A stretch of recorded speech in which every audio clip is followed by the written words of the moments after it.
نرجع نواصل. نسينا برضو نقول لكم برضو الفلفل الرومي، اهم شيء الفلفل الرومي. بعد ما حطينا الطماطم نجي نحط الفلفل الرومي. هذه كلها داخله في تتبيله اللي هو السمك اللي حيدخل عليه في الفرن فقط، السمك اللي راح يدخل في الفرن فقط. اما المقلي لا، مجرد يحط عليه بهارات السمك وشويه طحين عشان ما يدبل السمك. نجي خلصنا نضيف عليه اللي هو المويه،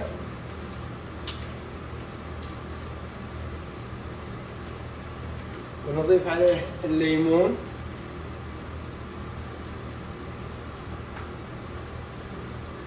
وبعدها نخلطه بالخلاط ويتبل. اللي مثل ما قلنا حيكون يتبل اللي راح يدخل بالفرن، صينية فرن ببعض السمك اللي حيدخل عندنا اللي هو عروسة السمك والربيان فقط. أما باقي المأكولات حتدخل اللي هو تحت الزيت مثل ما قلنا لكم، يتبخر ببهارات السمك ويرش عليه شوية نوع من التوابل مثل الفلفل أو شيء يعطي نكهة جدا جميلة. بسم الله نبدأ.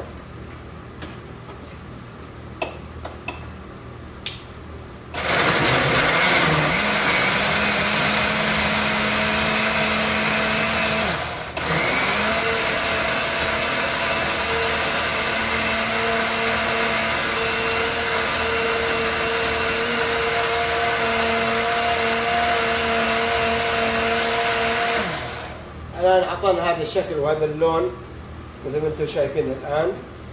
هنا